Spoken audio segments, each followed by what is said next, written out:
tal estáis? Comienza aquí el magazine de la 8 Bierzo y este jueves 23 de julio tenemos mucho material que despachar. Hoy es el día de la IA y entre otras cosas vamos a aprender a detectar los textos que han sido creados mediante inteligencia artificial, bueno, saber si ha sido así o no. Por otra parte, os invitamos a disfrutar de la 11ª edición del Festival Música en Villafranca. Tendremos aquí a su director artístico, que no es otro que el compositor y director de orquesta Pedro Halfter. Y más cultura musical, el Bierzo al Toque ya ha comenzado y la Térmica Cultural acoge una exposición fotográfica con el gran camarón de la isla como protagonista, capturadas por Pepe Lamarca.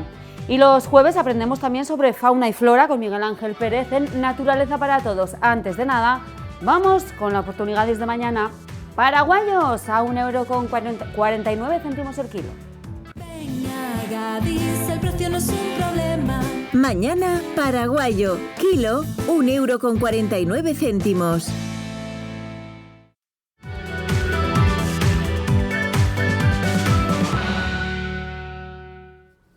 Pues hoy es el día de la IA, que estamos a jueves, señores y señoras, y este apartado no sería posible sin mi querido David Martínez. ¿Qué tal estás? Muy bien, muy buenas tardes. Porque si es por mí... Poco a poco vamos aprendiendo todos, así que cualquier día te pones tú aquí, me pongo yo ahí y hacemos un intercambio de papeles. Yo como alumna estoy bien en la materia. Bueno, un poco de tiempo ya verás. Bueno, ¿qué noticias nos traes hoy relacionadas con la inteligencia artificial y las nuevas tecnologías? Hoy traemos un poco lo de las semanas pasadas con un poco de evolución. La semana pasada hablábamos de una empresa china, DeepSeek, que estaba lanzando un modelo nuevo que era más potente. Pues la competencia, también desde China, lo ha hecho esta semana. Un poco todos los continentes van uno tras otro, ¿no? Es como la política, una ficha de dominó que va cayendo. De hecho, la semana pasada ya, bueno, lo dejaste caer, que seguramente esto iba a suceder, vamos, lo veías venir. Era previsible. Cuando alguien hace un movimiento, la competencia tiene que hacerlo porque se queda atrás. Es como cualquier otra empresa. Si yo tengo una tienda que vende jamones y la tienda de enfrente también vende jamones y yo bajo el precio, ¿qué hace el de enfrente? Pues aquí sacamos modelos nuevos. De todas maneras, las grandes compañías pueden hacerlo así tan rápido, tan inminente todo. Sí, porque siempre tenemos cuando estamos en desarrollo grandes versiones en vuelo. Y aunque está aprobada, dices, pues todavía no está madura, pero si tienes una presión de la competencia, pues lo sacas antes. Con más errores posiblemente, pero lo sacas antes. Y ya veremos lo que pasa. Claro, lo pones a probar y como esto es un modelo de inteligencia artificial que tiene un margen de error bastante alto, pues no hay ningún problema. Entonces lo que están haciendo las compañías es que la competencia saca algo, pues yo que lo tengo preparado saco lo siguiente, que es mejor, y me pongo por delante y consigo unos pocos de clientes. Básicamente ha hecho eso, un nuevo modelo más orientado a programación, más orientado a análisis de grandes volúmenes de datos, lo que nos hacen los científicos en los laboratorios de ver pues, todas las muestras de población, de enfermedades, de probabilidad de que ocurran cosas, pues metes esos modelos y trabaja mejor con ellos porque es capaz de manipular muchos más datos a la vez. Claro, es que a mí, David, me pasa la materia, ¿no? El contenido que vamos a tratar en esta sección, porque yo no tengo ni idea, como os decía, él es el profesor, yo la alumna, y claro, y yo leo un nuevo modelo de inteligencia artificial de código abierto de 2,8 billones de parámetros, y digo, vale, a ver, no entiendo nada. Pues vamos a explicarlo por partes. ¿Qué es esto? Empezamos. Modelo de inteligencia artificial. Es una forma de trabajo. La inteligencia artificial sabemos lo que es, ¿no? Es probabilidad de que algo ocurra en base a lo que ha pasado. Y cuando estamos hablando de un modelo es una forma de tratar la información para generar algo. Tienes modelos que están orientados a generar vídeo, generar imagen, generar texto, generar análisis matemáticos, predicciones meteorológicas, ¿vale? Lo que conocemos siempre de modelos en base a un pasado, trabajamos para sacar un futuro en una materia concreta. Eso es el modelo. Es como una especie de estadística, ¿no? Sí, preespecializada, ¿vale? Es como, si lo trasladamos a vehículos, que es una comparación que todos tenemos en la cabeza, como si saco un nuevo modelo de camión, un nuevo modelo de superdeportivo, un nuevo modelo de vehículo familiar, pues aquí lo adaptamos en función del objetivo que tenemos, ¿no? Cada modelo está orientado, como los coches, a un objetivo en concreto. Cuando decimos que es de código abierto, es que tú puedes ir a un sitio público, gratuito, te lo descargas y lo tienes en tu equipo, o en tu servidor, en lo que tú quieras. Vale. ChatGPT, que es el que más conocemos, o Gemini, son modelos propietarios. No puedes descargártelos e instalártelos sin pagar licencia. Tienes que pagar todos los meses tu cuota de 20, de 50, de 200, de 5.000 euros en función de la licencia que cojas, pero nunca es tuyo. Pagas un alquiler por uso. Si es ¿Hay una versión gratuita también? No, estás utilizándola en una versión que de momento te dejan utilizar sin pagar. Pero a cambio tú le das información tuya porque todo lo que escribes en la versión gratuita lo pueden utilizar para entrenar su modelo. Vale, y suponiendo que tuviese la versión de pago, ¿ya no podrían utilizar toda esa información que yo salvo meto? que tú lo marques. Si tú contratas cualquier licencia, al final te ponen si permites compartir tus datos para entrenar nuevos modelos o no. Decide lo que quieres hacer. Si lo estás utilizando para un uso personal que no tiene datos confidenciales, puedes marcar que sí, que lo utilicen. Pero si es una empresa, ni se te ocurra. Eso hay que tenerlo muy claro. Si eres una empresa o vas a poner alguna información confidencial, nunca. Conclusión, amigas y amigos, nada es gratis, todo tiene un precio, todo tiene algo a cambio. No, es evidente, cuando te regalan cualquier muestra promocional de una colonia, que es para que la compres. Cuando te dan... O porque ya has comprado algo. Claro, también puede ser eso. Cuando te dejan utilizar un modelo de inteligencia artificial que tienes un beneficio, ¿qué estás haciendo? Darles información gratis, de estar diciendo si funciona bien, si funciona mal, si eso es lo que tú quieres, le dices cómo te expresas, que también es muy importante, porque nosotros hablamos el mismo idioma, pero tú y yo no nos expresamos igual. Y estamos en el mismo país. Ya si nos vamos a toda Latinoamérica, pues cambia mucho la cosa. Y eso, el modelo de inteligencia artificial le hace mucha falta para entender el sesgo local, porque en cada sitio se piden las formas de una manera, las cosas de una forma y se habla de forma distinta. Y hay que adaptarse a las palabras para entender correctamente lo que nos están pidiendo. Que cuando hablamos de un texto, pues es sencillo, pero si estamos hablando de datos científicos que van a evaluar pues, trayectorias de un transbordador espacial o de un satélite, es muy importante entender correctamente el más mínimo detalle. Cuando hablamos de cosas así más específicas, de momento no es con inteligencia mucha artificial. cualificación, porque quiero decir, al final yo tampoco escribo igual que hablo. Quiero decir, y soy de San Sebastián, estoy en Ponferrada, igual también tenemos diferencias a la hora de hablar en un lado y en otro, y yo estoy escribiéndolo desde Ponferrada y lo está detectando en Ponferrada, así que todavía hay... Sí, a ver, detecta que una persona de esta ubicación habla de una forma y es lo normal que tenemos, ¿no? Pocas personas a día de hoy ya han vivido en una única población toda su vida, ¿no? Nos vamos moviendo con cierta frecuencia y hay que adaptarse. Todo. Claro, estamos cada vez en un movimiento más global. Y lo último que decíamos de los parámetros, de los 2,8 billones de parámetros, que es una barbaridad, y lo es, ¿vale? Son distintos parámetros de configuración, como tenemos en un coche, ¿no? Temperatura del aceite, nivel de la presión de los neumáticos, todos esos parámetros que tiene un coche, que son varios millones los que tiene un vehículo, porque estamos hablando de parámetros por segundo, aquí los tenemos todos juntos, ¿y cuánto es capaz de gestionar? Pues 2,8 billones, para 20 o 30 coches a la vez, un solo modelo. ¿Vale? Tenerlo todo en memoria y dar predicción de lo que va a pasar en una carrera de Fórmula 1, por ejemplo. ¡Qué locura! Una auténtica barbaridad.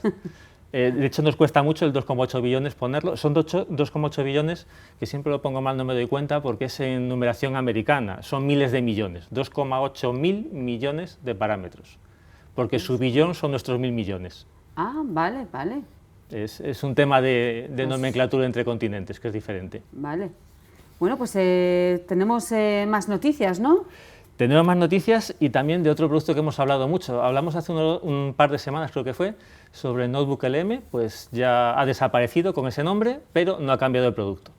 Lo que ha hecho es llamarse Notebook Gemini, dentro de la familia de productos de Google, pues ya sube un escalón, pasa a ser parte del core del negocio, de lo que consideran más importante, se integra completamente con su inteligencia artificial. ¿Y esto qué supone? Pues que va a continuar, que es una apuesta de futuro, no es algo que vayan arrinconando poco a poco para quitárselo de en medio, y que podemos directamente, cuando en Gemini hacemos una búsqueda o le pedimos información, agregarlo a un blog, como en este caso, a un notebook, un cuaderno, ¿vale?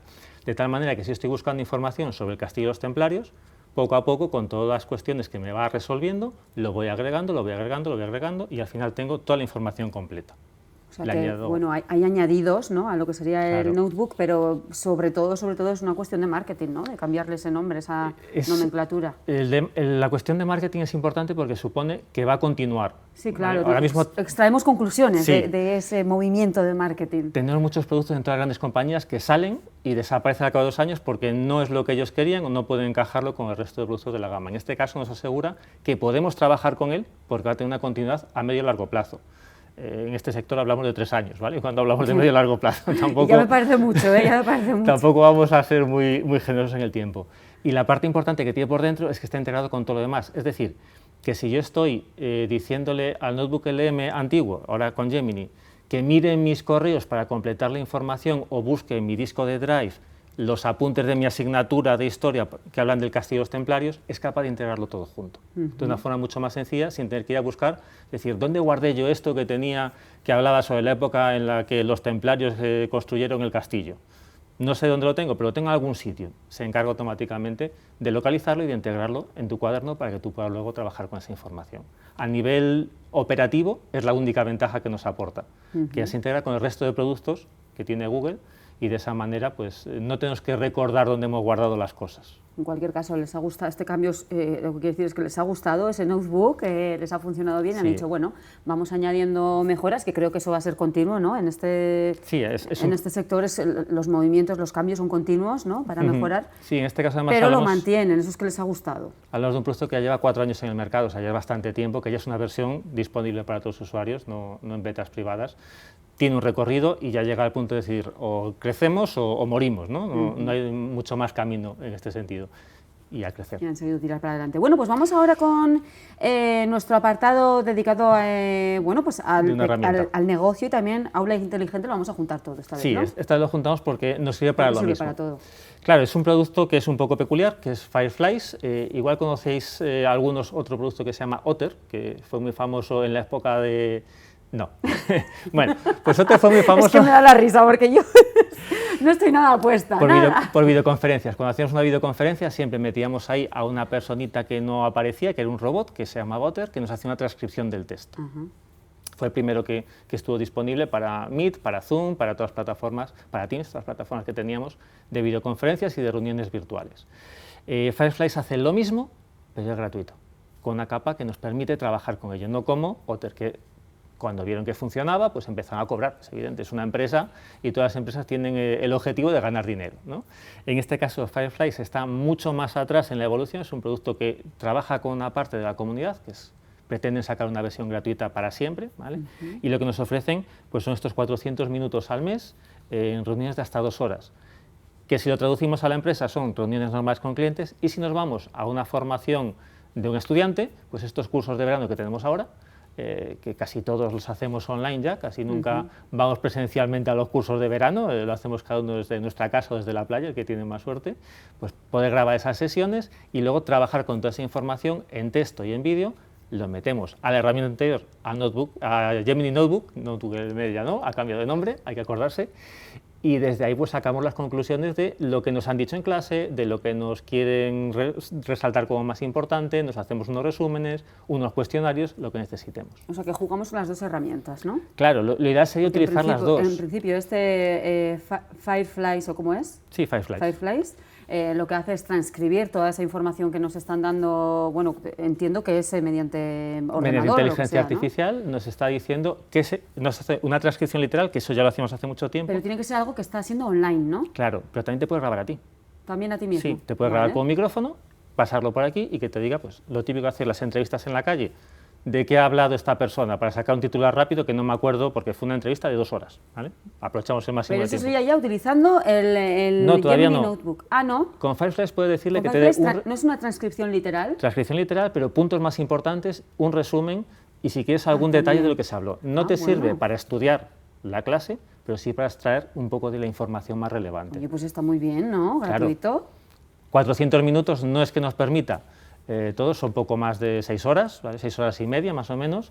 Entonces no es una herramienta para usarlo constantemente, pero si tienes reuniones puntuales o cursos puntuales, pues te viene muy bien. Es decir, nos vamos a sacar un máster con esta aplicación, pero bueno, oye, y si ya le sacamos rendimiento, pues ya pagamos, que tampoco es muy cara, desde $10 al mes empieza con la capa más baja. Bueno, y decías que además se puede conectar a diferentes reuniones de Zoom, de Meet, de Teams, y además entiende más de 1.000 idiomas, más de 100 idiomas. Más de 100 idiomas, sí. Un tema que tenemos siempre con estas inteligencias artificiales, con el Pro nos pasa muchas veces que funciona mejor en inglés que en cualquier otro idioma, porque al final yo escribo en el idioma que quiera, pasa por inglés y luego se lo pedimos, sí. Y luego de vuelta nos hace lo mismo, ¿vale? O sea, la transcripción, o sea, hace una traducción intermedia. La traducción de la traducción. Sí. La traducción de la transcripción. Eso es. Normalmente lo que yo pido, digo, dame el resumen de esta reunión. Él lo traduce al inglés, the resume of the meeting, lo solicita así, me lo recupera y luego me lo traduce a mi idioma, al que yo se lo haya pedido, el español, inglés, francés, alemán, el que haya pedido. ¿Vale? Si es inglés no hace traducción, pero si es cualquier otro, hace una traducción añadida, con lo cual siempre hay matices que se pierden en las traducciones. Sí, a ver, pasa un poco como con el teléfono escacharrado, ¿no? Claro. El teléfono estropeado, que al final hay información que se queda ahí, bueno, a medias. Y en este caso lo bueno que tiene es que trabaja de forma nativa en más de 100 idiomas. No pasa por el inglés siempre. Bueno, pues vamos ahora con el prompt de la semana. El prompt, el que prometimos la semana pasada. Esta semana, pues como queremos detectar, ya estamos, no, todavía no estamos viendo, ahora vamos a ver. Ahí va. Como queremos detectar si un texto está creado por inteligencia artificial o no, pues es muy largo, ¿vale? Sé que es muy largo el prompt porque es muy ajustado a lo que tenemos que hacer. Siempre empezamos a decirle actúa cómo queremos que actúe. En este caso, como un experto forense en detección de plagio, ¿vale? o de sistemas automáticos. Y luego le damos el objetivo, ¿qué tiene que hacer? Analizar un texto y una serie de pautas de lo que queremos. En este caso le estamos pidiendo, tengo que tirar chuleta que me acuerdo todo, la estimación en porcentajes, que como lo hemos pedido en varias cosas, pues se me puede olvidar. El porcentaje de probabilidad de que sea de inteligencia artificial y de un humano, cuánto hay de cada una de las dos partes, los puntos clave que determinan que es más inteligencia artificial o más humano y que ponga algún texto que sea susceptible de ser de una inteligencia artificial. Aquí estamos viendo que nos dice una estimación del 90%. Esto es una noticia tal cual, la entradilla que hemos puesto de Kimi, del modelo de inteligencia artificial chino, generado por inteligencia artificial, un resumen de una noticia, y nos está diciendo que está hecho por inteligencia artificial. En este caso lo escribió ChatGPT, diciéndole que actúe como un periodista. Ah, te dice que... No te lo dice, pero yo doy datos, ¿no? Porque tú lo sabes. Como yo le he puesto el texto, pues sé lo que está analizando, y lo que está viendo es un texto que está creado completamente por inteligencia artificial a partir de una nota de prensa que probablemente también sea inteligencia artificial, ¿vale? Por el tema de derechos de autor no he utilizado la fuente original de una agencia de noticias, no voy a decir cuál, sino que he pedido un resumen de esa noticia y después pues nos dice esto, que tiene una probabilidad del 90% de ser creado por inteligencia artificial. ¿Por qué? Porque tiene los conectores perfectos, una estructuración perfecta, un tono siempre igual, no tiene contradicciones, no tiene ningún error gramatical, ningún error sintáctico. Es perfecto, básicamente. Nadie escribe perfecto. Ni siquiera en un libro hay una escritura perfecta. Ese es uno de los principales puntos que vemos. Aquí este otro texto, este es mío, es un texto de una newsletter que yo tenía el año pasado. Está escrito completamente por mí, no hay ni una sola línea de inteligencia artificial, de aquella además era muy mala la inteligencia artificial, y nos está diciendo eso, que hay pequeñas incorrecciones. Esto es el año pasado y de aquella era muy mala la inteligencia artificial. Para o sea, redactar cometí errores. Hemos avanzado una barbaridad, cada mes avanzamos mucho, en un año auténticas barbaridades. De aquella cometía muchos errores que siempre te enumeraba puntos, te ponía guioncitos largos, que es algo que no escribimos nunca cuando utilizamos el teclado, porque está muy escondido, utilizamos el guión normal.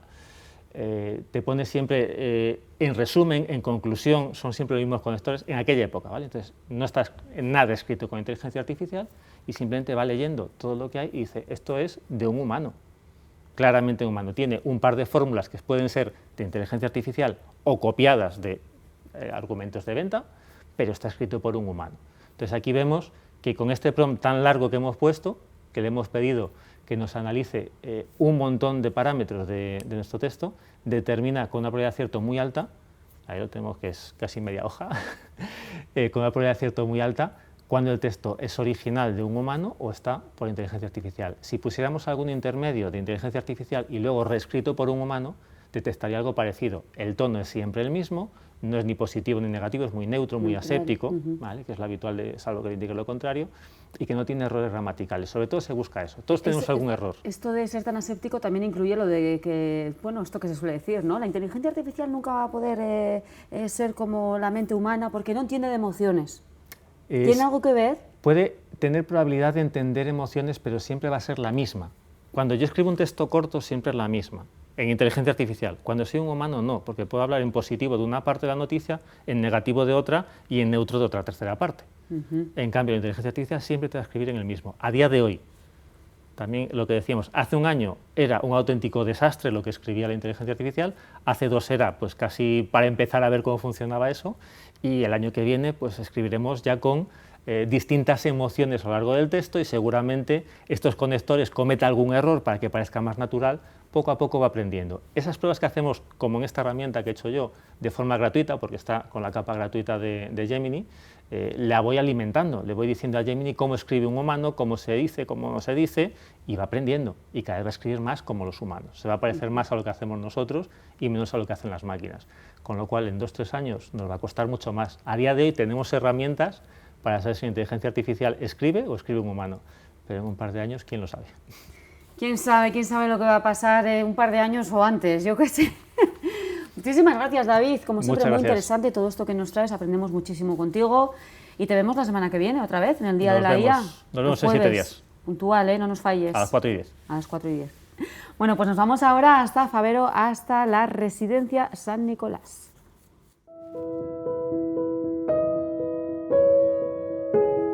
Hay algo que casi nadie nos preguntamos cuando una persona llega a un centro residencial. ¿Quién era esa persona antes de llegar aquí? Observamos cómo estábamos trabajando día a día. Analizamos nuestras rutinas y escuchamos a las personas, a las familias y a los profesionales. A partir de ahí empezamos a reorganizar el centro, no desde las tareas, sino desde las personas. Antes trabajábamos con horarios más marcados. Todo estaba organizado por rutinas. Ahora trabajamos de otra manera.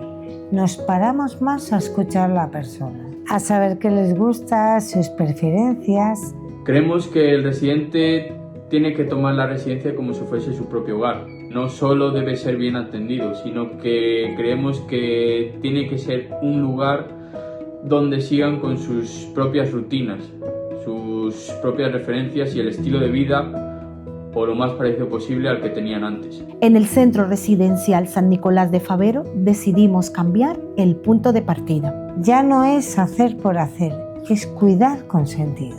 Cada persona es única y creemos que su cuidado también debe de serlo. Porque al final esto no va de protocolos, ni de indicadores, ni siquiera va de residencias. Va de algo mucho más sencillo y mucho más difícil. Va de no olvidar que cada persona sigue siendo alguien.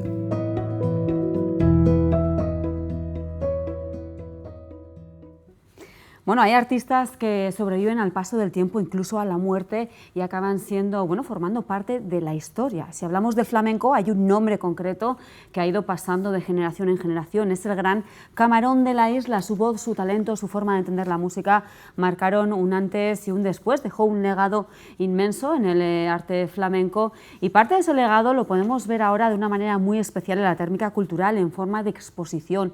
Una exposición fotográfica que nos acerca al cantaor como artista, también como persona, unas fotografías capturadas por el mismísimo Pepe Lamarca, toda una institución. Además, Pepe Lamarca, que bueno, Ana Cadenas, nuestra compañera, ha tenido la suerte de estar, el privilegio de estar con él, con Pepe Cadenas. Mirad.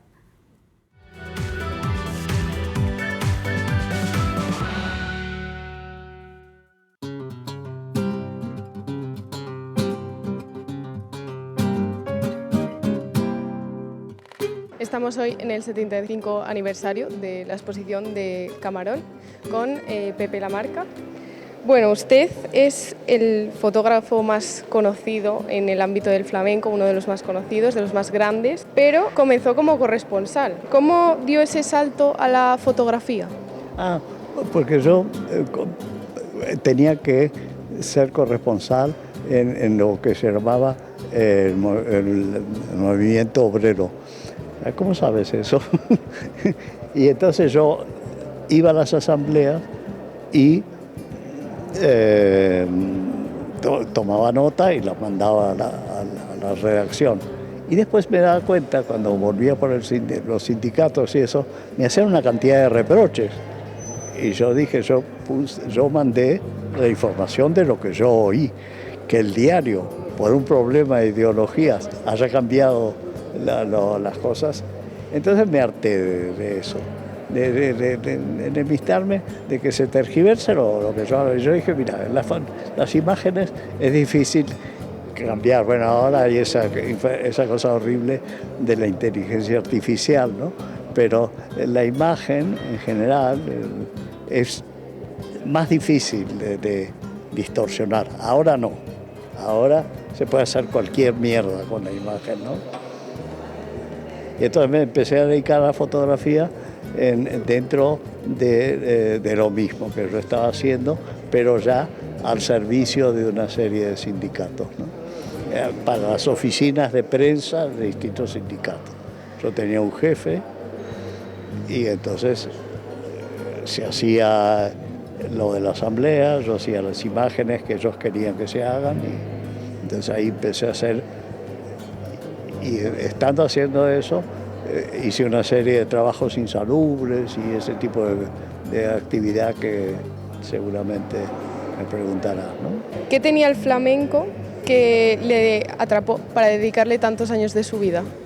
Yo conocía el flamenco a través de amigos míos que eran músicos y que me habían hecho escuchar en la antología francesa en que están casi todos los palos, en que cantan, tocan Perico del Lunar, padre y después su hijo, y cantan entre otros Rafael Romero, cantan, y entonces yo cuando llego aquí yo sabía distinguir los palos, ¿no? Y me interesaba. Y después yo trabajé para dos casas de discos, Recia Víctor, Recia Víctor y Philips, ¿no? Y empecé haciendo rock, hice alguna cosa de los Tequila, hice algunas cosas, pero realmente cuando me tocaba un flamenco me salía más fácil. Me salía más fácil quizás porque conocía el tipo de imagen tradicional de flamenco y al ser una música de raíz podía haber visto trabajos anteriores que generalmente lo hacían fotógrafos franceses, que siempre les interesó mucho eso, el flamenco. Bueno, ha retratado a leyendas como bien hemos dicho, Camarón, Paco de Lucía. ¿Era difícil fotografiarlos? Lo que te digo que yo me identificaba con sus formas, ¿no? Con su forma de posar, su forma de, ¿no? Y realmente no había que orientar demasiado.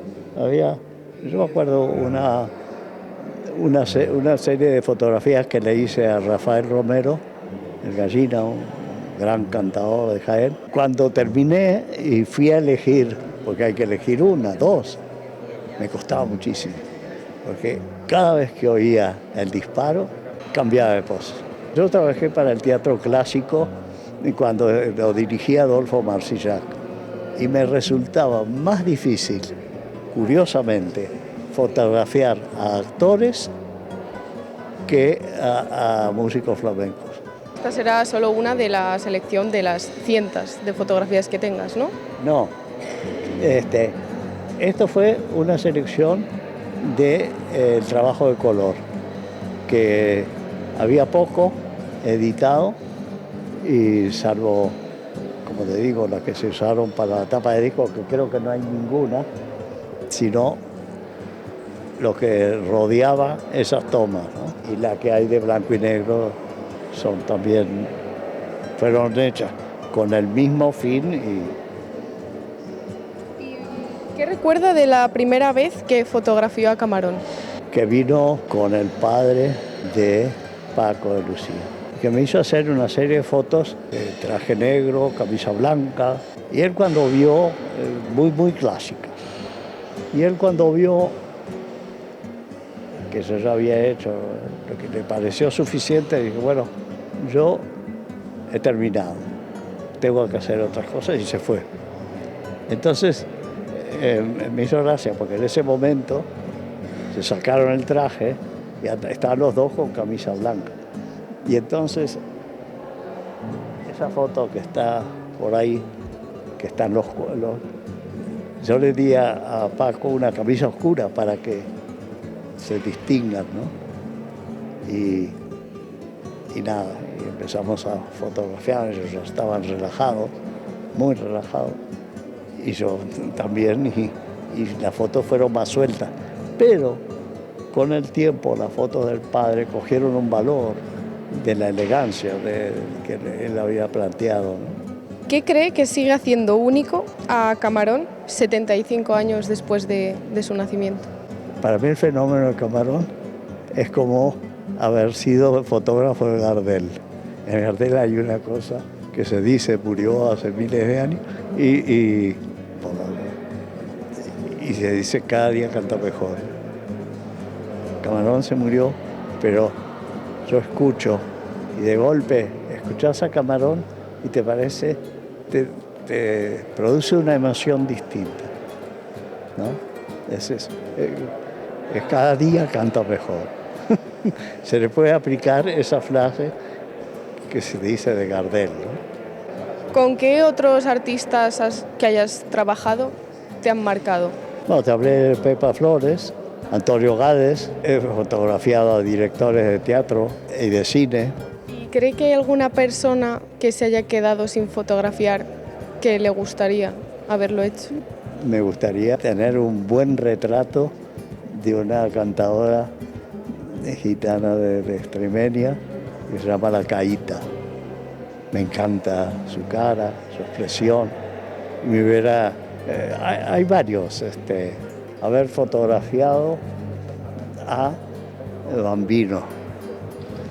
Cuando terminábamos las sesiones de fotografía, íbamos a un billar de la calle Callao en Madrid, de Callao en Madrid, un billar, y a ellos les gustaba jugar al billar francés de 3 bolas, ¿no? Y muchas veces yo iba sin cámara a mirar así, a tomar unas copas con él, y muchas veces pensaba qué lástima no haber sacado estas fotos de Bambino con Camarón bajo las luces verdes, ¿no? Que parecían los cuadros de Van Gogh de noche, los billares de noche y eso.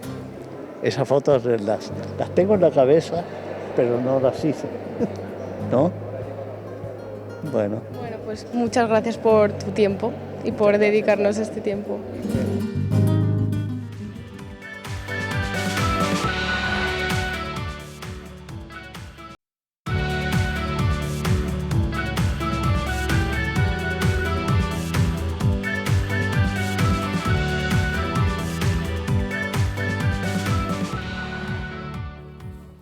Ya estamos de vuelta, os habíamos dejado con una exposición dedicada al virtuoso del arte flamenco Camarón de la Isla, y vamos a seguir hablando sobre música, cultura musical, música de calidad, con sentimiento, con alma y con emoción, porque el genial compositor, director de orquesta Pedro Halfter nos vuelve a abrir las puertas de su casa para disfrutar de la 11ª edición del Festival Música en Villafranca. Él nos abre las puertas de su casa y yo le he abierto las puertas de nuestra casa también, así que lo tengo sentado aquí al lado mío. ¿Qué tal, Pedro? Pues bienvenido. Muy bien, muchas gracias. ¿Cómo estás? Bien, con mucho calor, pero bien. Bueno, entonces estamos todos parecidos. Más o menos, sí, sí. Bueno, pues hablamos de un festival de música que vino para quedarse, que cumple ya 11 años y que, decía yo, tiene alma, tiene sentimiento, porque es que nació para honrar a la gran Marita Caro, tu madre, y también, bueno, pues a Cristóbal, ¿no? Claro, evidentemente, a los dos. Sobre todo a mi madre, que es una... sigue siendo para mí una gran desconocida para muchos leoneses, muchos bercianos y también muchos españoles. Curiosamente, fuera de España se la conoce mucho más que aquí, y a mí eso pues me causa una enorme tristeza, porque los dos eran grandes personas. Mi padre era un grandísimo compositor, hiper reconocido y, vamos, más que justamente reconocido, y en cambio a mi madre pues le faltó ese reconocimiento en vida, y yo lo que intento pues es también pues recuperar su memoria y todo lo que ella consiguió. Bueno, Marita Caro fue una gran pianista, además referente en su generación, supongo que también referente para ti. Bueno, sí, la verdad es que yo aprendí a tocar el piano con ella, lo cual tiene sus ventajas y sus desventajas. Las ventajas es que tienes a la profesora cerca. En casa. Sí, las desventajas es que al tener una madre tan estricta, pues también fue muy estricta conmigo. Después aprendí a agradecérselo, pero bueno, eso también dejó un legado de aprendizaje, de disciplina y de ser muy estricto consigo mismo, cosa que pues le agradezco de por vida a mi madre. Bueno, pues desde luego un festival que nace con sentimiento, ya directamente por todo lo que es la música, que ya implica sentimiento, pero sobre todo por este trasfondo, ¿no? Tu madre, tu padre y todo lo que has heredado de ellos. Pero además también nace con ese propósito de unir la excelencia musical con el rico patrimonio arquitectónico que tenéis allí en la villa, en Villafranca del Bierzo. Sí, lo que intentamos es poner en valor la extraordinaria riqueza patrimonial a nivel arquitectónico que existe en Villafranca. Bueno, yo soy, digamos, propietario y residente en uno de los lugares, en el castillo, pero también pues están otras iglesias, como la iglesia de San Nicolás, que es poco una iglesia desconocida, porque donde se celebra el culto es en la Colegiata, que es impresionante. Tenemos también la iglesia de Santiago, que es muy conocida por la famosa Puerta del Perdón, pero la iglesia de San Nicolás es una iglesia impresionante, que las personas que llegan a Villafranca pasan un poco al lado porque está justo entre la plaza y la iglesia de la Colegiata está a la derecha, todo el mundo se queda impresionado, pero claro, hay que ponerla en valor porque es una iglesia maravillosa, con una acústica extraordinaria, y yo creo que... ¿no? Por su propia arquitectura. Por su propia arquitectura, que es realmente impresionante. Ahí es donde está el Cristo, patrón de Villafranca, y es un sitio mágico para hacer los conciertos, y realmente todo el mundo que viene a los conciertos, tanto en el castillo, que tiene una acústica extraordinaria, y en los conciertos que tienen lugar en San Nicolás, pues envuelve no solamente por la música, sino por la propia arquitectura. Bueno, pues justamente estas dos ubicaciones, estos dos puntos van a ser los dos escenarios donde van a transcurrir todos los conciertos de música en Villafranca, en el patio de armas del castillo. Por eso decía yo, nos abre las puertas de su casa, pues claro, porque es tu hogar, herencia familiar, y también en la iglesia de San Nicolás de Bari. Bueno, pues el festival estrena una nueva página web que es www.musicaenvillafranca.com, y ahí no solo podemos ver toda la programación que tenéis preparada, que la estáis viendo también ahora ahí en pantalla, es el cartel, bueno, lo tenéis más explícita en la propia página web, sino que también podéis leer atentamente pues toda esta historia que estábamos contando de dónde nace este festival, y también, por supuesto, podéis adquirir las entradas que ya están a la venta, porque claro, todo esto comienza mañana. Comienza mañana con un concierto muy especial con Niklas Lippe, un violinista extraordinario alemán, que interpreta dos obras muy especiales y muy conocidas.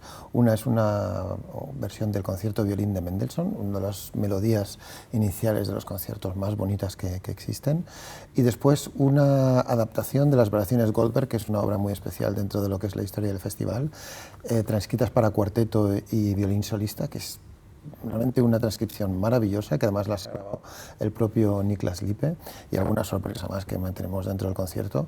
Y eso todo dentro de lo que es el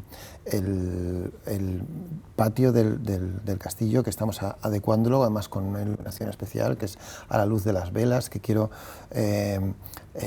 que hay un momento, además es que me he estado fijando durante muchos días y ha sido mucho trabajo, porque es a la luz de las velas. El concierto es a las 8:30, pero lo que quiero, y espero que el tiempo me acompañe, es que justo en el momento de ocaso, lo que se llama la hora mágica, tengamos la impresión, mientras escuchamos la música, que la luz del sol se transmite a las velas y mientras tanto estemos escuchando la música. O sea, que lo has estado calculando todo, pero todo al milímetro. Después otra cuestión es que esa no hay una nube que buscas, ¿no? Claro, sí, decir... Pero no está en nuestras manos eso lo de las nubes y todo eso. Sí. Ya puedes hacer el conjuro que quieras, Pedro. Yo digo, por favor, que me salga bien, porque si sale bien puede ser una cosa súper bonita, de conjunción de el sol con las luces, la música de Bach. O sea, si sale bien, yo creo que puede ser una cosa muy especial. Bueno, una puesta en escena maravillosa también, con esas velas. Y me estaba enseñando unas fotos, Pedro, y me decía, mira, estamos haciendo pruebas para cómo poner las sillas tal y cual, porque claro, es que me contaba que él mira hasta el sonido de cualquier instrumento cambia según cómo del viento, y eso es al aire libre, es en exterior. Sí. Con lo cual, lo que digo yo, ¿no? Ese buscar la perfección más absoluta, como decías tú, buscando ya también el ocaso del sol. Y lo que yo quiero es que sea una emoción que después perdure en el público. Para mí eso es lo más importante, que el público llegue y realmente diga, he conseguido percibir algo diferente, algo que yo en otros conciertos no he percibido. Y para mí eso es lo más importante. Yo durante todo el año estoy viajando por todo el mundo, pero yo siempre tengo en mi mente, y por eso el festival, yo cuando voy a cualquier sitio, el otro día el ministro de Cultura de un país europeo me llamó para pedirme consejo a mí de cómo había organizado el festival, porque quieren reestructurar los festivales de una nación europea. O sea, Te piden consejo a ti, nosotros te tenemos aquí. No, pero te digo que le envié el festival, digo, pues es que está también, qué bonito, qué buena idea utilizar todo el patrimonio cultural. Claro. Y realmente creo que no somos conscientes, sobre todo a veces que nos parece lo normal, y realmente la riqueza monumental, la riqueza que tenemos aquí en el Bierzo es extraordinaria, y lo que yo intento poner en valor es todo eso y además añadirle pues algo de belleza y sentimiento. Pedro, esto es lo de siempre, no nos damos cuenta de todo lo que tenemos en casa hasta que salimos, ¿no? Fuera. Sí. Bueno, pues esto será mañana, y el sábado 25 de julio será el turno del guitarrista Pablo Sainz Villegas, considerado uno de los mejores del mundo, además. Bueno, Pablo es, aparte de un gran amigo, Pablo es una persona que el año pasado ya, cuando vino, el público se quedó impresionado. La cantidad de personas que me dijeron, pero ¿cómo has conseguido traer? Yo digo, yo no he conseguido nada, eso es la amistad de Pablo, que realmente confía en mí y viene y toca de una manera extraordinaria. Y Pablo es un guitarrista, como digo, considerado de los mejores del mundo. Tan solo tienes que entrar en su página web. Ha tocado con las mejores orquestas del mundo, ha tocado con la Filarmónica de Berlín, con la Filarmónica de Nueva York, con la Filarmónica con la Sinfónica de Boston, con todas las mejores orquestas del mundo, y yo he tenido la suerte de tocar muchas veces con él, por eso. Y de hecho, creo que el mejor concierto de Aranjuez, y yo le he dirigido muchas veces, o sea, a partir de la vez 100, el concierto de Aranjuez dejé de contar. Y la vez más bonita que yo he tocado el concierto de Aranjuez o dirigido con alguien, tengo que decir que creo que fue con Pablo. Curiosamente, en San Antonio, en Texas. O sea, imagínate lo lejos que nos tuvimos que ir, pero fue realmente emocionante, y es una suerte para nosotros el tenerle aquí como artista. Por supuesto, bueno, contamos con grandes artistas nacionales, internacionales, sí, y también artistas locales. Claro. Hay colaboración de la Camerata. Claro, es que para mí es muy importante el unir el talento local, como también la Camerata, después el Som de Mencía, que son muchos intérpretes de aquí, del Bierzo, con artistas de renombre internacional. Yo creo que tenemos que también, si honramos nuestro patrimonio, tenemos que honrar también nuestro talento. Y para mí es muy importante el que seamos capaces de exhibir orgullosamente lo que tenemos. Hay, por suerte, el conservatorio está haciendo una labor muy buena desde mi punto de vista. He tenido la suerte de encontrarme a exalumnos del conservatorio tocando ya en orquestas profesionales en varios países del mundo, y eso también hay que ponerlo en valor, y que hay muchas cosas que se hacen bien, muchas cosas evidentemente mejorables, pero no solamente está el patrimonio histórico, está el patrimonio humano, lo que hacemos, el esfuerzo que realizamos, y creo que hay muchas personas trabajando en el conservatorio que lleva el nombre de mi padre, que realmente están haciéndolo bien y que están sacando grandes alumnos y que están realizando una carrera profesional importante, y eso hay que ponerlo en valor. Qué bueno. Bueno, pues tenemos numerosos conciertos hasta el próximo 22 de agosto, que no nos va a dar tiempo a repasar todos porque nos quedamos sin tiempo, pero sí que, bueno, ¿cuántos son aproximadamente? ¿Sabes son tú el 10 número? conciertos. 10 conciertos en total. Vale, los podéis ver, ya lo sabéis, en la página web www.musicaenvillafranca.com, ahí tenéis toda la programación, pero yo sí quería hacer hincapié rápidamente, antes de pasar al siguiente punto, al siguiente tema, en ese concierto benéfico del 20 de agosto. Claro. En el que, por supuesto, participas tú también. El año pasado fue muy importante a nivel anímico para nosotros, el que creo que de las pocas actividades que se mantuvieron durante los Fuegos fue el Festival de Música de Villafranca. Y eso muchas personas que trabajan en la hostelería me lo agradecieron, porque gracias a eso algunas personas, porque muchas se fueron por culpa de los Fuegos, pero muchas se quedaron también, y realizamos un concierto benéfico para que la recaudación fuese en ayuda a los, a paliar los daños de los fuegos. Y vamos a hacer una presentación para presentar el proyecto que hemos construido, que se recaudaron más de 4.000 euros. Bueno. Fue una cosa muy importante, y además lo dije, para mí el elemento social y benéfico es muy importante, y yo voy a volver a tocar las variaciones Goldberg, que es una tradición dentro de los conciertos de Villafranca, y este año vamos a dedicarlo a la parroquia, para las necesidades que pueda tener la parroquia de Villafranca. Bueno, será el 20 de agosto, estarás tú al piano, sí. Pedro. Estaré yo al piano, sí. Bueno, y como decía, el resto de la programación la podéis seguir a través de la página web, donde también podéis adquirir las entradas. Las entradas que también, bueno, las podéis contactar en ese número de teléfono que estáis viendo en pantalla. Como siempre digo yo, hacedle una foto para que se os quede ya ahí en el teléfono, lo podáis consultar, también nos podéis informar mediante ese número de teléfono. Y yo solo puedo darte las gracias, Pedro, por estar aquí, por atendernos y por organizar este festival tan maravilloso, Música en Villafranca, que lo que hace es aunar bueno, una propuesta musical, cultural, también patrimonio y bueno, enriquecernos a todos de alguna manera. Yo te agradezco a ti la invitación y espero que todo el mundo venga a vernos a Villafranca y disfrute de la música y del paisaje y de toda la riqueza que tenemos allí. Bueno, te esperamos aquí, con todo lo que tengas, que ya sé que tienes muchas cosas. Gracias por hacernos ese hueco en tu agenda apretada. Es un placer tenerte aquí, Pedro. Muchas gracias a ti, de verdad. Bueno, pues para tocar bien hay que tener buen oído, la audición también hay que cuidarla, y en el Centro Óptico Berciano no solo se encargan de nuestra vista, sino también de nuestro oído.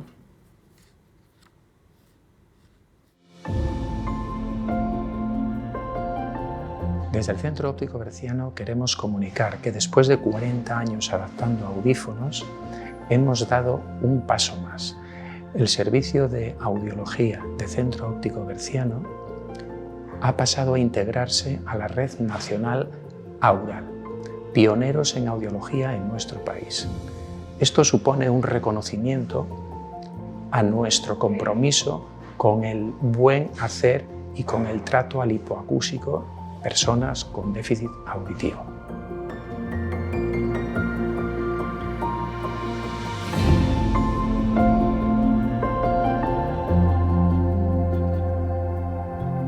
Los audífonos del fabricante danés Videx se caracterizan por su calidad de sonido y su desarrollo tecnológico. Un audífono que tiene un sonido totalmente natural, y es el audífono Videx Móvil. El sonido que procesa el audífono y el sonido que entra directamente a través de nuestro oído llegan al mismo tiempo, y esto evita que haya retardos, y gracias a esto se consigue este sonido natural. Otro avance importantísimo es la utilización de la inteligencia artificial. Es la capacidad de nuestros audífonos de adaptarse a cualquier ambiente sonoro en el que nos encontremos. Lo que conseguimos es que nuestros audífonos vayan aprendiendo día a día de nuestras preferencias de audición. Tenemos los audífonos recargables más pequeños del mercado y utilizamos las baterías de ion litio, que nos van a proporcionar autonomías superiores a las 16 horas.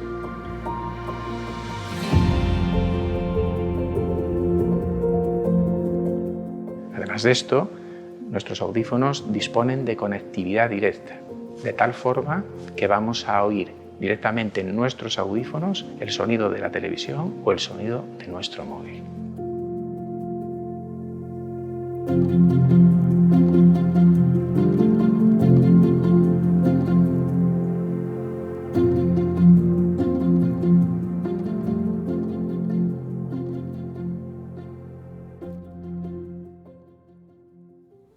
¿Os gusta jugar a las cartas? Bueno, quien dice cartas no solamente se refiere a la baraja española, además de los clásicos tute, el mus, la subasta, no qué sé, a la escoba. Bueno, pues también hay otros juegos menos tradicionales y más fantásticos, diría yo. Las Trading Card Games son unas cartas que no solamente sirven para jugar, también se coleccionan, por eso su valor varía y las partidas cobran especial emoción. Bueno, pues este jueves, este domingo, hay torneo con estas Trading Card Games que lo organiza, y además nos lo va a contar Sergio Sánchez de Shinigami.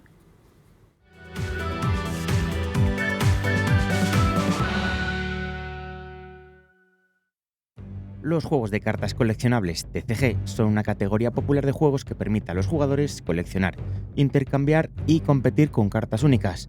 Hoy nos acercamos a Shinigami Comics para que Sergio nos cuente un poquito más de esta modalidad de juego. Bueno, Sergio, cuéntanos, este sistema de cartas para una persona como yo que viene de de rol en papel y dados o juegos como Warhammer, ¿podemos compararlo o es otra cosa? No tiene nada que ver. ¿Cómo lo ves tú? Es otra cosa totalmente distinta. Sí. O sea, se asemeja más a un juego de mesa. Sería más a un tipo de juego de mesa de los de construcción de mazos, por ejemplo. Sería más semejante a esto. Bueno, comentabas que estos juegos igual empezaron como en el año 92, 93, las primeras versiones, ¿no? de juegos así de construir tu mazo y jugar uno contra otro, ¿no? Sí. O sea, bueno, el primer juego fue Magic en el 93.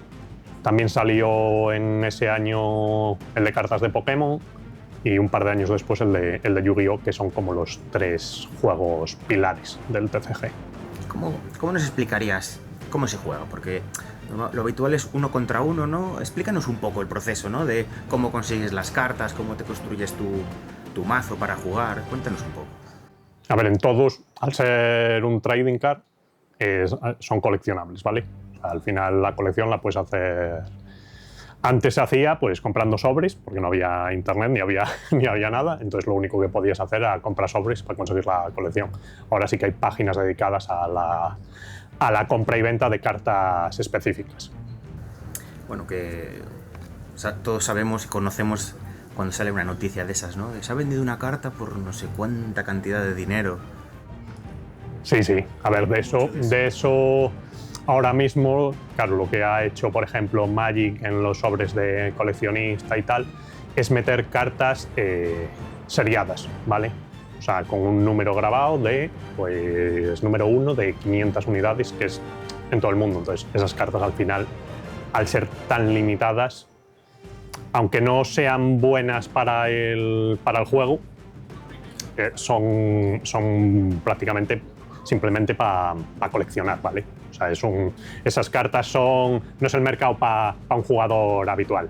O sea, ese mercado es para coleccionistas de las cartas. Fetiche para enmarcar y tener allí como marcando tu estatus. Yo me puedo permitir esta carta. Eso es. Por ejemplo, como un cómic de Superman de la primera edición, claro, o algo así, ¿no? Exactamente. Mira, ahora hablando de que va a salir la colección del Hobbit, como salió la del Señor de los Anillos, que salió un anillo único, era 1 de 1, pues esa carta al final se la abrió un chico en Estados Unidos en una tienda delante del dependiente.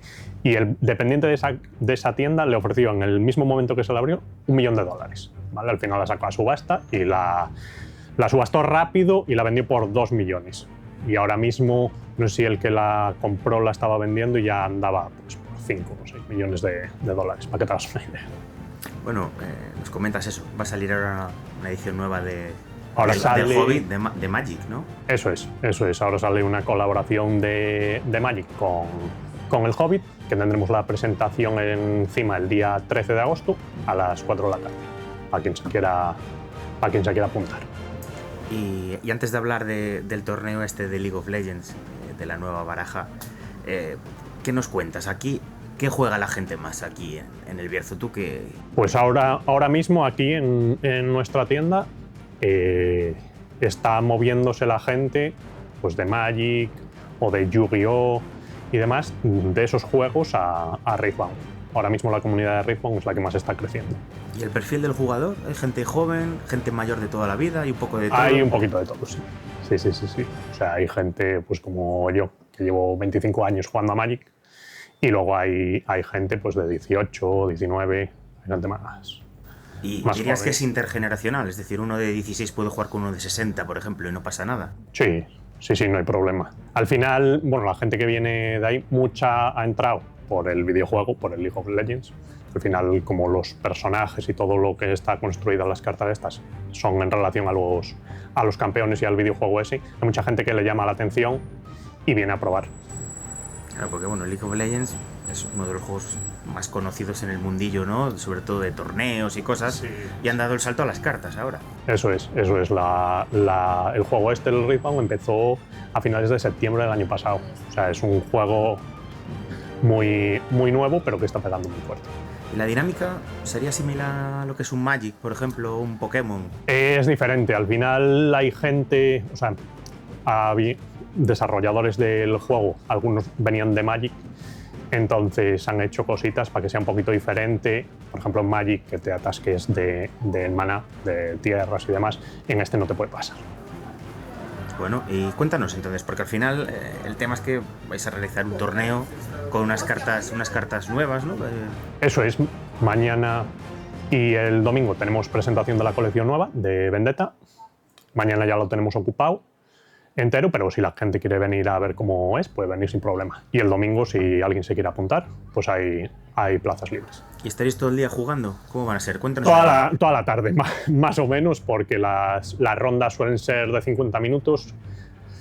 Luego, al final, cuando pasa el tiempo, hay como unos turnos extra y acabamos, por ejemplo, ahora que jugamos todos los miércoles, siempre se acaba más tarde. O sea, siempre se acaba por turnos y se acaban alargando y acaban siendo rondas de 1 hora más o menos. O sea, ahora después del Mundial que ya ha terminado, tenemos este torneo. ¿Va a ser también eliminatoria?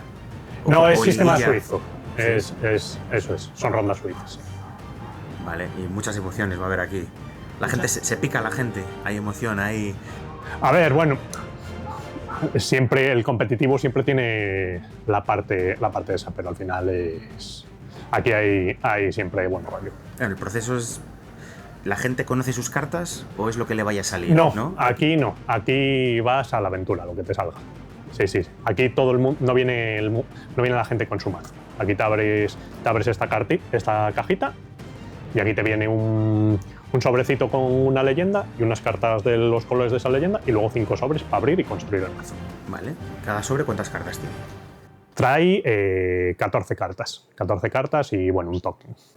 O sea que tú te sacas estas cartas y te construyes un mazo de ¿cuántas? En la presentación te haces un mazo de 25 cartas. ¿Y juegas con los 25 en la partida? Sí, claro. O sea, 25 contra 25, 1 contra 1. Eso es. Tienes el macito de 25, luego tienes un macito de runas, que es el maná de Magic, pero va por separado. Bueno, y para alguien como yo que no entiende muy bien qué es más importante, ¿cómo construyes el mazo o cómo lo vas jugando? ¿A ti qué te parece? A ver, aquí, por ejemplo, para esta colección todos somos nuevos, ¿vale? No hemos hecho ninguna presentación de este juego, pero es importante construir. A ver, luego obviamente las manos ayudan. Lo bueno que tienen las presentaciones es que si tú en una partida te has montado el mazo y no te gusta, entre partidas o entre rondas puedes cambiarlo sin problema. Bueno, y volviendo un poco a lo que te comentaba al principio, ¿tú crees que ahora mismo este tipo de juego de cartas, digamos, se podría decir un poco de rol también a lo mejor? No sé si tú lo consideras también parte de ese mundillo. A ver, tiene el lore, pero no está dentro del rol. Al final el rol es narrativo. Como que hay parte que se basa un poco a lo mejor en ese mundo, ¿no? Sobre todo pues Magic, que se puede parecer más al Señor de los Anillos o algo así. Bueno, Magic tiene su universo propio, aunque ahora estén metiendo IPs de, pues como el Hobbit o el Marvel Superhéroes o cosas así. Tiene su propio lore, sí. Pero en ese tipo de juegos, lo que es el rol clásico, el rol de figuritas como Warhammer o cartas, ¿tú crees que está petándolo más ahora el tema cartas? Porque sí, a lo mejor también es lo ahora, más fácil de jugar, lo más rápido. Ahora, en cuanto a TCGs, están saliendo TCGs de debajo de las piedras, ahora mismo. Por ejemplo, el tema Warhammer, que tú también lo trabajas, ¿cómo lo ves? ¿Cómo está ahora mismo? Warhammer aquí, a ver, la gente se dedica más a lo que es pintar. En cuanto a jugar, no hay tanta gente jugadora, pero sí que hay mucha gente que le gusta, pues eso, montarlas, pintarlas y demás. Sí, más trabajo de orfebrería que para luego... Sí, eso es, más tomártelo en casita con calma. O sea que las cartas al final son el rey de este tipo de juegos. Para esto sí. Sí. Y ahora mismo es lo que te digo. Ahora mismo Riftbound es... Aquí por lo menos es lo que más está pegando. Bueno, pues nos hemos acercado a conocer un poco este mundillo de... ¿Cómo le llamaríamos? ¿Juego de cartas? ¿Se podría decir? ¿O sí, cartas fantásticas? Es un juego de cartas coleccionables. Para que no entienda, a lo mejor es como el virus, ¿no? Ahora que los chavales lo conocen, no es lo mismo. Claro, pero para que sea la gente es un tipo de juego de mesa, pero 1 contra 1. Oye, pues muchas gracias por la explicación y que salga bien el torneo, que lo disfrutéis. Gracias.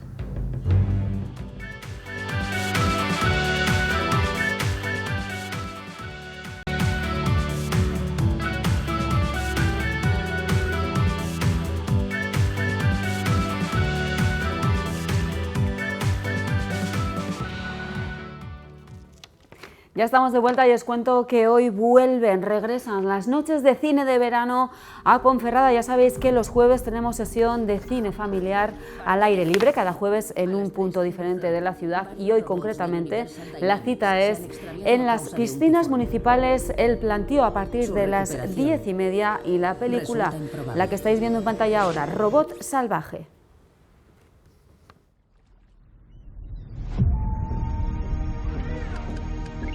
¿Necesitas asistencia?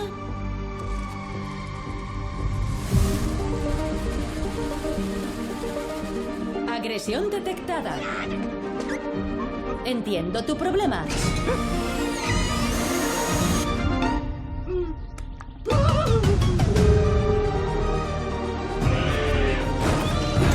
Procesando. Idioma. Tienes que aprender cómo funcionan las cosas en esta isla.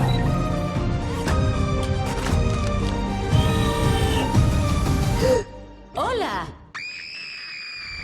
Las crías de ganso se apegan a lo primero que ven. En este caso, a ti.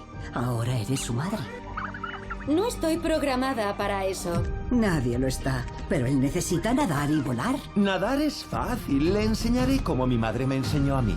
¡A nadar! Es muy pequeño. No apostaría mucho por él. Yo lo protegeré. Tiene que marcharse antes del otoño. ¡Pico brillo! Será más peligroso para él que para los demás. Pero podría lograrlo si es capaz de compensar el tamaño de sus alas con el de su corazón. No ha sido fácil localizarte. Estás defectuosa. Me siento bien. Bueno, qué bonita, qué entretenida, ¿eh? Robot Salvaje hoy a las 10:30 de la noche en las piscinas municipales El Plantío de Ponferrada. Estáis todos invitados, el acceso es libre y gratuito. Y como viene siendo habitual, los jueves nos vamos a despedir con un nuevo vídeo de Naturaleza para Todos de la mano de Miguel Ángel Pérez. Nos vamos a ir hasta Toreno, la cascada de Pedro Mayo. Me despido, hasta mañana.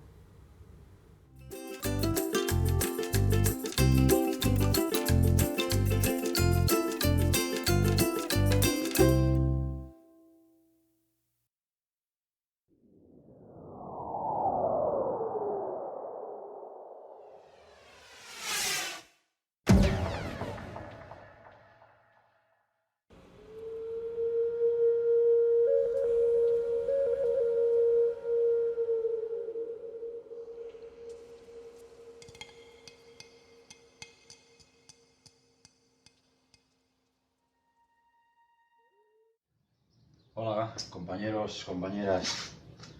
A pesar de que hoy hace un día entreveteado, sol, nubes, allá al fondo en la sierra de Tombrio está nevando.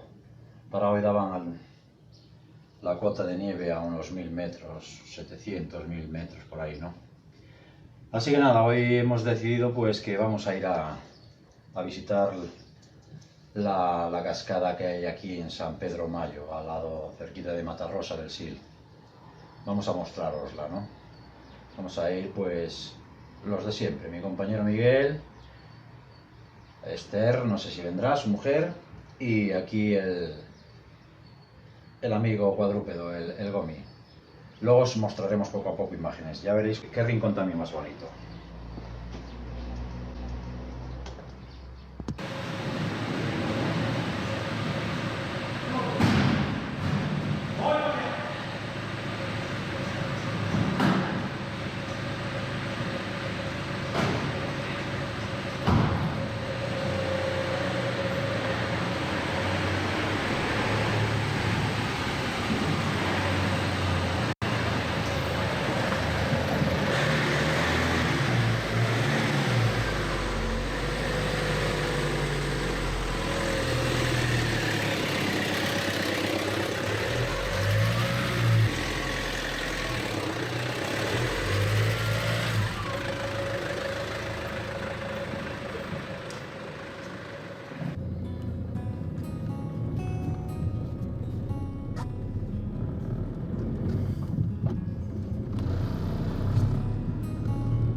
se pone feo.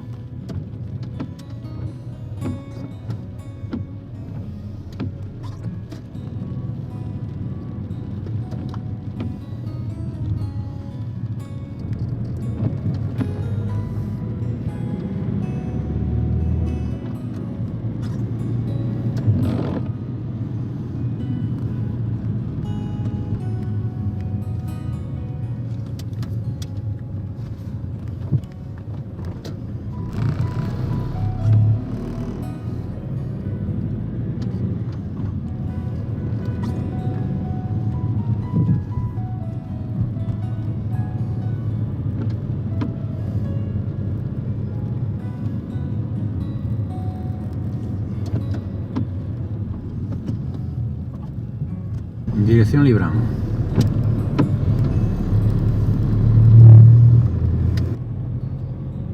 Una vez que hemos dejado atrás el barrio del Mayuelo, nos separan aproximadamente unos 3,5 kilómetros del pueblo del Librán, y antes de llegar a dicho pueblo, aproximadamente a unos 200 metros, encontraremos un desvío hacia la izquierda, el cual nos conduce al río Librán. Allí dejamos el coche, donde, pasando el puente, observamos dos caminos, uno hacia la izquierda, que nos conduce al pueblo minero de Alinos, y el otro con un repecho importante que nos conduce a San Pedro Mayo. Allí es precisamente donde se encuentra la cascada donde vamos, la cascada de San Pedro Mayo.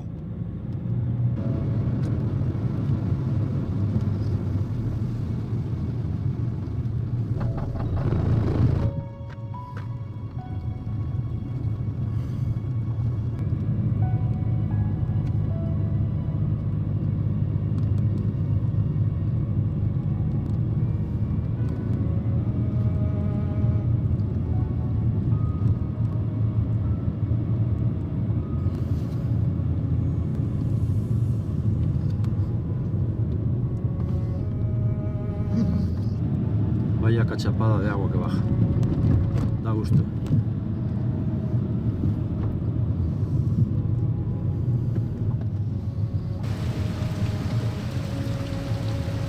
Bueno, escucha. ¿Coche dónde quieres que lo dejemos?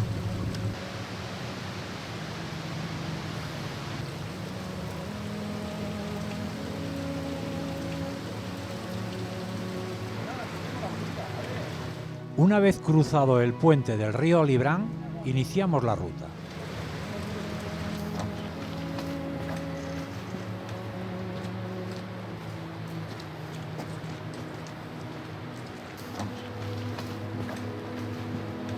Tres baterías o 4, o las que sean, porque siempre vale más tener de sobra que lo que te falta. Pero así, Sí, pero tú, ¿sabes? ya estamos subiendo a la cumbre del repechón. ¿Qué tal vamos, gente? Bien, Menudo repecho que tenemos, ¿eh? Joder.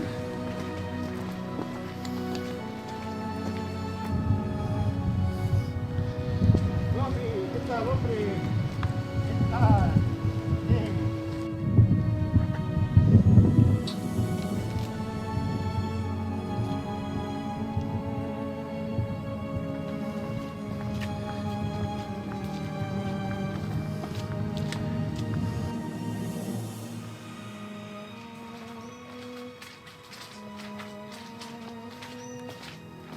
Vaya chulo, ¿eh? Sí, eso llover.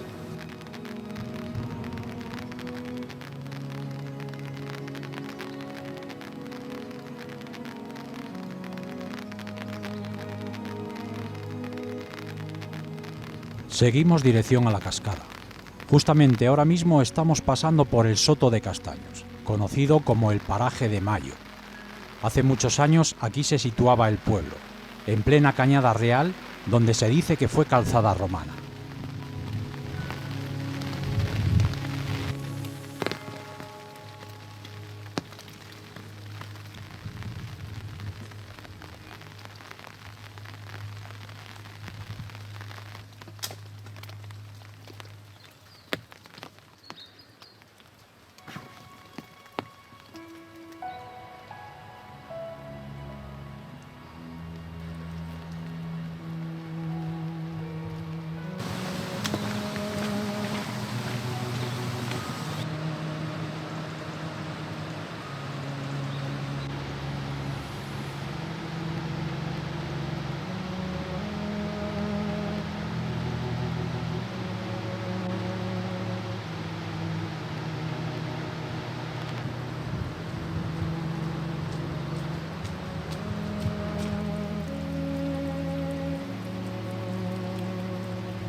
Muy buenas, compañeros.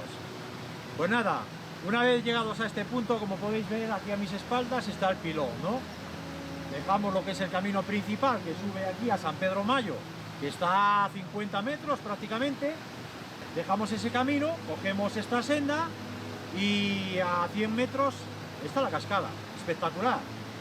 Ya la veréis.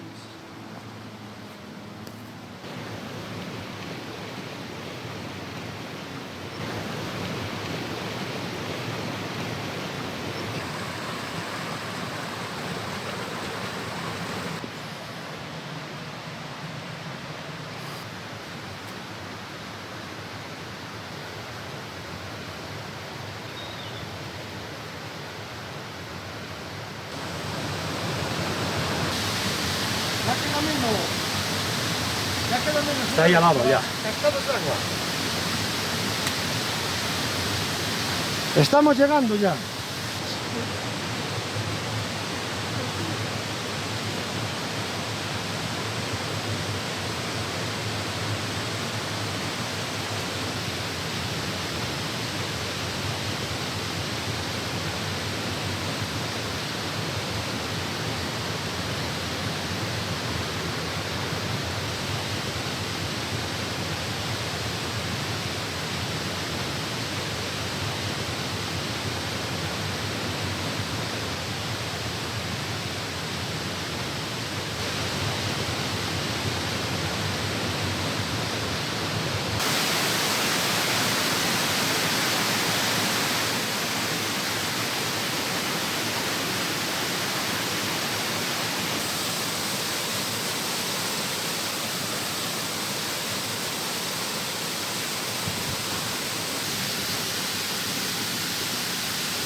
Debido a nuestra curiosidad por contemplar la cabecera de la cascada, decidimos mi compañero Miguel y yo trepar hasta ella. Pero dado la peligrosidad que ello implica, Esther decide esperarnos abajo.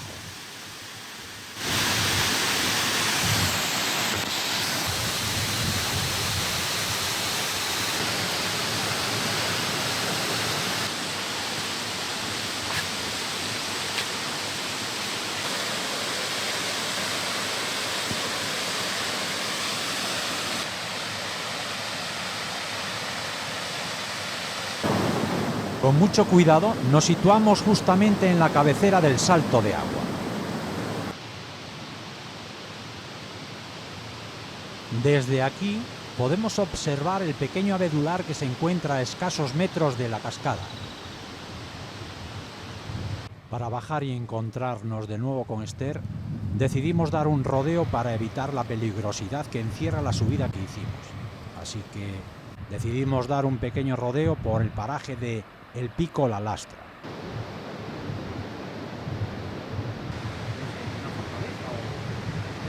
Fíjate qué pedazo de muros tienen todo alrededor. Tienen un grosor de casi 1 metro de ancho, ¿lo ven? Es una pasada. Es increíble. Pues algún tipo de construcción de fortaleza o a saber, algo de protección contra los lobos, osos, yo que sé, cualquier cosa de estas. Pero desde luego es una cosa rarísima, ¿eh? Un cortín.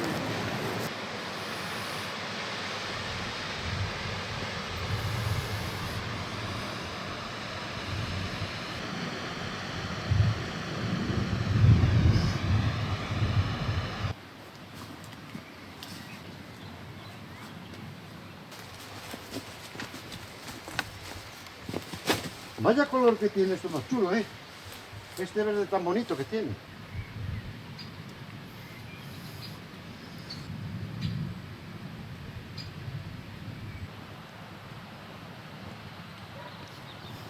Después de un buen rato de deleite visual, decidimos bajar de nuevo en busca de Esther para visitar el pueblo de San Pedro Mayo. ¡Qué buena gente! Hola. ¡José Luis! ¿Qué tal? Siéntate, siéntate.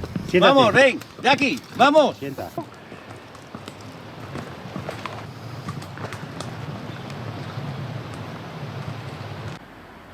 Una vez llegados a San Pedro Mayo, nos paramos a observar el paraje de la Rozada, todo un entramado rocoso donde también se ubica la Cuevona.